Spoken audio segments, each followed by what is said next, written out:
Hello नमस्कार दोस्तों, मैं संतोष कुमार आप सभी को अपने इस चैनल मैथ्स फकीरा पर स्वागत करता हूं। आज मैं क्लास 7th के मैथ का अध्याय 1 का पार्ट 7 आप लोगों के सामने डिस्कस करने जा रहा हूं। अब हम प्रश्नावली 1.1 पढ़ चुके हैं। अब देखेंगे पूर्णांकों का गुना। पूर्णांकों के गुना में देखेंगे, उसमें हम पूर्णांकों का योग पढ़े थे और इसमें पढ़ेंगे पूर्णांकों का गुना। पूर्णांकों का गुना में हम पहले बेसिक पढ़ेंगे, उसके बाद फिर प्रश्नावली 1.2 पढ़ेंगे। तो देखिए, पहले कहता है कि दो पूर्णांक, यानी कभी भी हम दो पूर्णांकों का गुना करेंगे तो हमें हमेशा एक पूर्णांक प्राप्त होगा। लेकिन यहाँ पर पहला है कि दो धन पूर्णांकों का गुणनफल धनात्मक होता है, जिससे यहाँ a भी एक धन पूर्णांक है और b भी एक धन पूर्णांक है और दोनों धन पूर्णांक का हम गुना किए तो यहाँ a भी प्राप्त हुआ जो कि एक धन पूर्णांक है। जैसे में अब आप कोई संख्या लेकर देख सकते हैं, जैसे मान लीजिए 5 है और गुना कहिए फिर धन पूर्णांक में 3 है और इस दोनों का जब हम गुना करेंगे तो यहाँ होगा प्लस का 15 जो कि एक धन पूर्णांक है। इसी तरह और कोई संख्या लेकर देख सकते हैं, जैसे +6 है, इसको गुना किए +8 से, दोनों धन पूर्णांक है और यहाँ पर ये दोनों का गुना किए तो हमें प्राप्त हुआ प्लस का 48 जो कि ये भी एक धन पूर्णांक है। यानी दो धन पूर्णांकों का गुणनफल हमेशा एक धन पूर्णांक प्राप्त होता है। आगे देखेंगे कि एक धनात्मक पूर्णांक का दूसरे धनात्मक पूर्णांक से गुना करने पर प्राप्त गुणनफल ऋणात्मक होता है। यानी कोई भी एक धनात्मक पूर्णांक ले लीजिए और दूसरा पूर्णांक ऋणात्मक ले लीजिए और दोनों का जब हम गुना करते हैं तो गुणनफल हमेशा हमें एक ऋणात्मक पूर्णांक प्राप्त होता है। जैसे यहाँ पर a एक धनात्मक पूर्णांक है और b एक ऋणात्मक पूर्णांक, और यहाँ पर जब हम धन पूर्णांक a और ऋण पूर्णांक b को गुना करते हैं तो हमें प्राप्त होता है ऋणात्मक ab जो कि इस दोनों का गुणनफल है। अब हम कोई संख्या लेकर देख सकते हैं, जैसे यहाँ एक संख्या हमने ले लिया प्लस का 4, इसको हमने गुना कर दिया -2 से। अब यहाँ पर देखेंगे कि 2 और 4 का गुणनफल होता है 8 और प्लस और माइनस का गुणनफल जब हम करते हैं तो माइनस होता है। यानी एक धनात्मक पूर्णांक और एक ऋणात्मक पूर्णांक का गुणनफल हमने किया तो यहाँ पर हमें ऋणात्मक पूर्णांक प्राप्त हुआ। अब अगली संख्या देखेंगे कि जब दो ऋणात्मक पूर्णांकों को गुना किया जाता है तो सदैव एक धन पूर्णांक प्राप्त होता है। यानी दो ऋणात्मक पूर्णांक को अगर हम गुना करेंगे तो हमें एक धन पूर्णांक प्राप्त होगा। तो इसमें हम देखेंगे कि जैसे में यहाँ दिया हुआ है कि -a का गुना हमने किया -b से, तो यहाँ a b का गुणनफल a और b को गुना करने पर a और b प्राप्त हुआ और माइनस का गुना करते हैं तो प्लस प्राप्त होता है। यहाँ पर कोई संख्या लेकर देखेंगे, जैसे कि -8 है अगुने -3 है। ये दोनों को जब हम गुना करते हैं तो 8 और 3 का गुणनफल हमें 24 प्राप्त होता है, जबकि माइनस और माइनस का जब गुना करते हैं तो ये प्लस प्राप्त होता है। यानी जब दो ऋणात्मक पूर्णांक का गुना करेंगे तो हमेशा हमें गुणनफल एक धनात्मक पूर्णांक प्राप्त होगा। अब चलिए आगे देखते हैं। आगे कहता है कि यदि ऋणात्मक पूर्णांकों को समबार गुना किया जाए तो गुणनफल धनात्मक पूर्णांक प्राप्त होता है, जबकि ऋणात्मक पूर्णांकों को विषम बार गुना किया जाए तो गुणनफल ऋणात्मक पूर्णांक प्राप्त होता है। यानी जब हम ऋणात्मक पूर्णांकों को जैसे 2 बार, 4 बार, 6 बार, 8 बार यानी सम बार गुना करेंगे तो हमें एक धनात्मक पूर्णांक प्राप्त होगा, जबकि हम वही ऋणात्मक पूर्णांकों को एक बार तो नहीं, एक बार में तो एक बार हो जाता है, 3 बार हो गया, 5 बार हो गया, 7 बार हो गया, उसके बाद कहेंगे 9 बार हो गया, 11 बार हो गया, यानी विषम में अगर गुना करेंगे, विषम बार गुना करेंगे तो हमें एक ऋणात्मक पूर्णांक ही प्राप्त होगा। जैसे में हम देखेंगे कि यहाँ ऋणात्मक पूर्णांक -a है, यहाँ ऋणात्मक पूर्णांक -b है, तो सम बार है कारण कि 2 बार है, 2 बार ऋणात्मक पूर्णांक का गुना हुआ है, तो यहाँ a b का गुना a b हो जाएगा, लेकिन यहाँ पर माइनस और माइनस का गुना करते हैं तो प्लस हो जाएगा।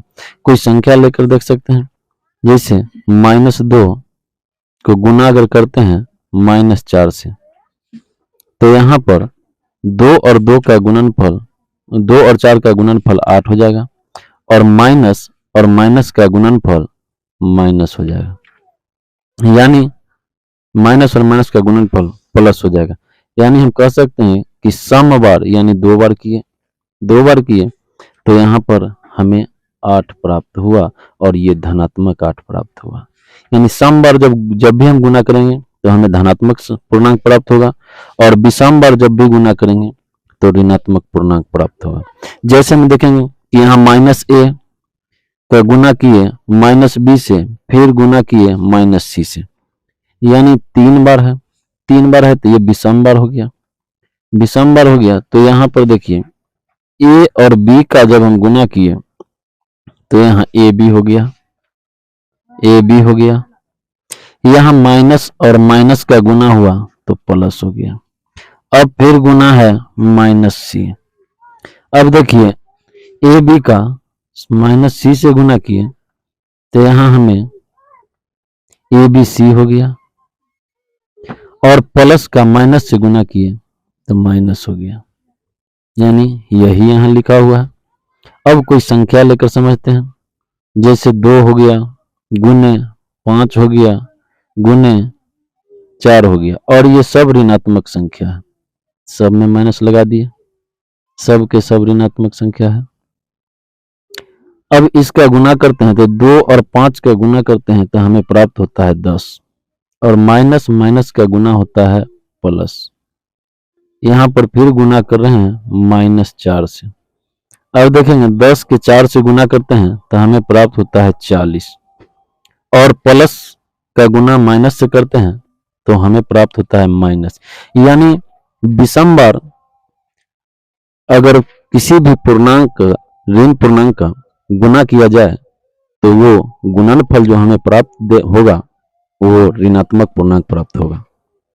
चलिए अब आगे देखते हैं पूर्णांकों के गुणन संक्रिया के गुण, यानी पूर्णांक के गुणन संक्रिया के गुण को अब देखेंगे। गुणन के लिए संबरक पहले देखेंगे, से 2 पूर्णांकों का गुणनफल एक पूर्णांक ही होता है, अतः पूर्णांक गुना के लिए संबरक होता है। जिस तरह से हम योग में देखे थे कि 2 पूर्णांकों का योग हमेशा एक पूर्णांक ही प्राप्त होता था, और ये गुण जो था उसका योग का संबरक गुण था, उसी तरह यहाँ पर 2 पूर्णांक का गुणनफल एक पूर्णांक ही प्राप्त होता है, अतः ये भी गुण जो है पूर्णांक का गुना के लिए संबरक गुण होता है। जैसे हम देखेंगे कि यहाँ 2 का गुना किए 4 से, या कहेंगे -5 का गुना किए -6 से, या कहेंगे -4 का गुना किए +8 से, या कहेंगे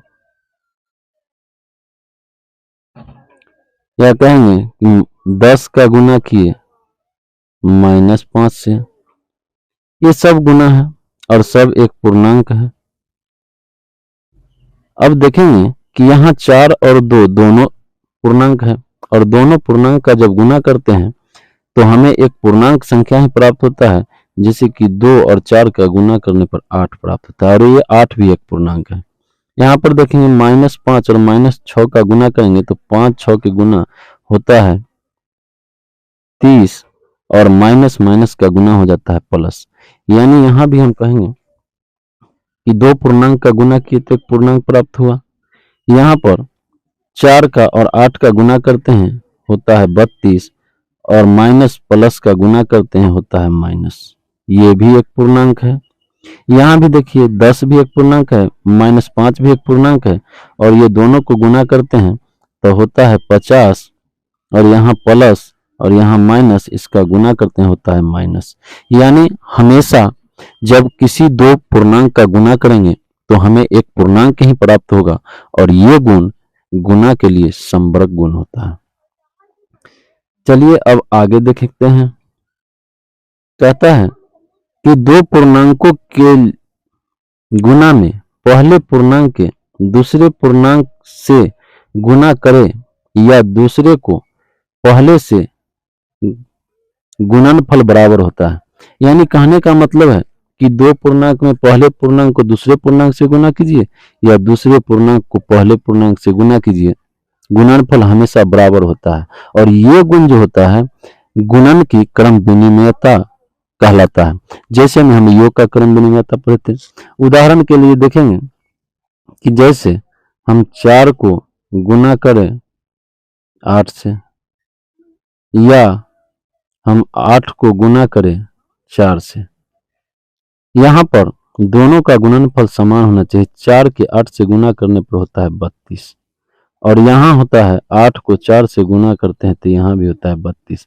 यानी ये गुण जो है दो संख्या को पहले से दूसरे को करें या दूसरे को पहले से करें, गुणनफल हमेशा समान होता है और ये गुणनफल का जो गुण है यही गुणन की क्रम विनिमयता कहलाता है।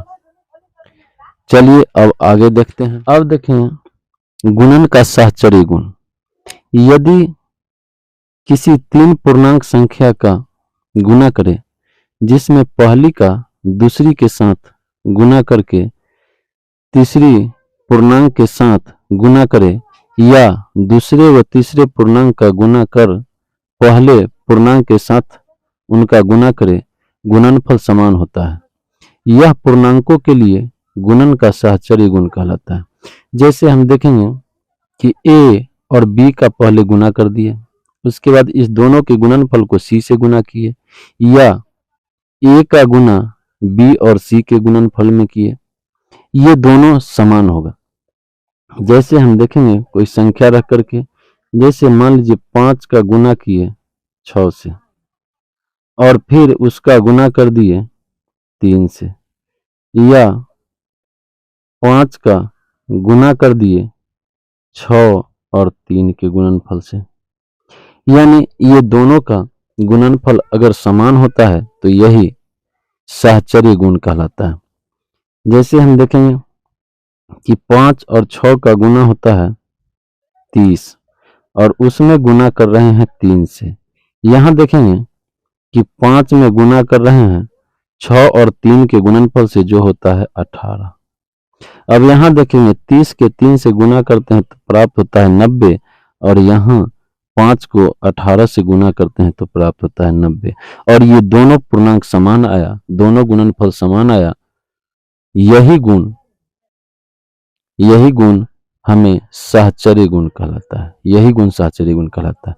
यानी हम पहले दो संख्या के समूह को गुना करते तीसरे संख्या से, या पहले संख्या को अगले दो संख्या के समूह से गुना कर दे, हमें गुणनफल समान होगा और ये गुण जो है ये गुना का साहचर्य गुण कहलाता है। अब देखेंगे वितरण नियम कि दो या अधिक पूर्णांकों का योग में किसी अन्य पूर्णांक से गुना किया जाए तो गुणनफल वही आता है जो गुणक का पूर्णांकों में अलग अलग गुना करने से प्राप्त गुणनफल का योग होता है। यानी कहने का मतलब ये है कि ये a है और इसमें x और y के योग से गुना किए तो उतना ही प्राप्त होगा जितना a को x से और a को y से गुना करके जोड़ने पर प्राप्त होगा।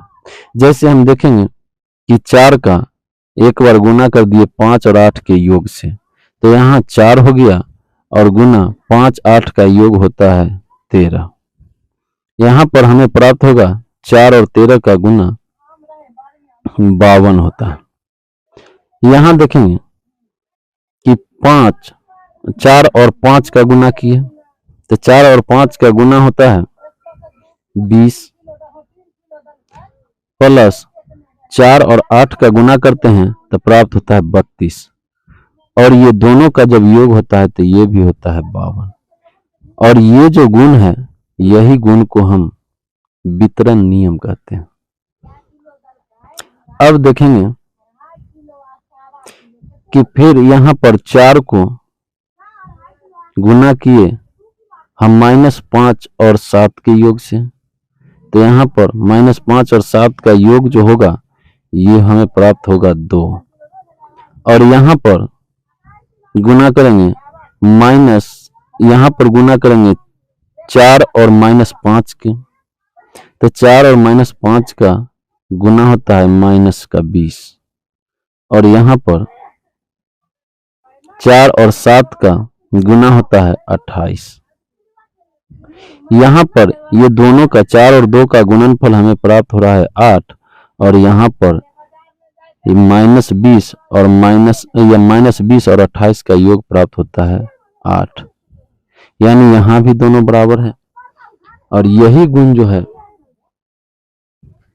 वितरण गुण कहलाता है। यानी किसी संख्या को गुना करना है दो संख्या के योग से, या उस संख्या को दोनों संख्या से अलग अलग गुना करके योग कर दे, तो दोनों का रिजल्ट हमेशा बराबर होगा, और यही गुण जो है वितरण नियम कहलाता है।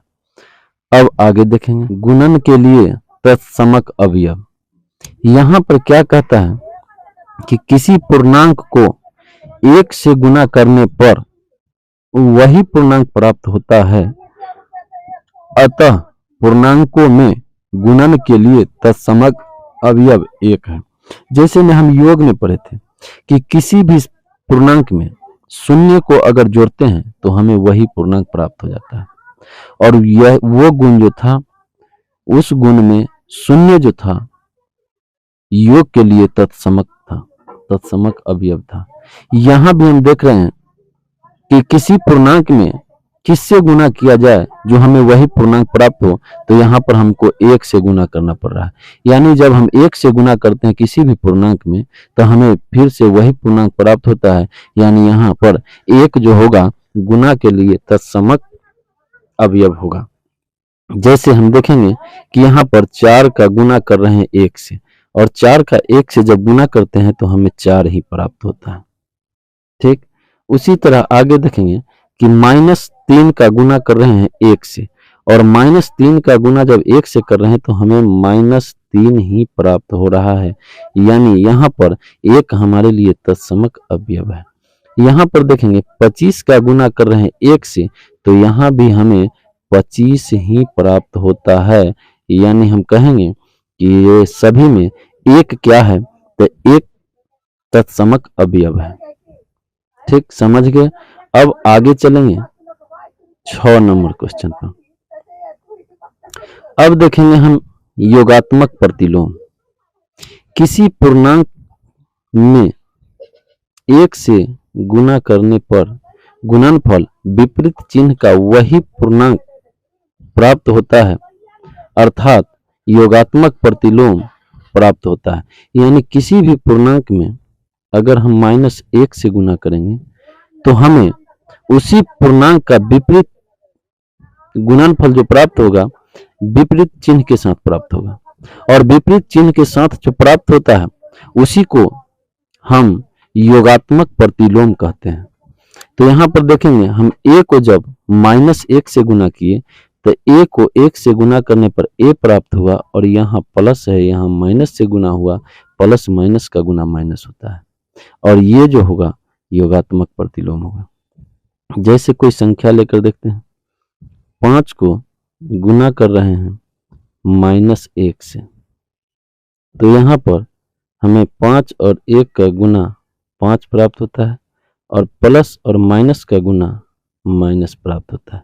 यानी यहाँ पर 5 का अपोजिट यानी विपरीत प्राप्त हो रहा है चिन्ह।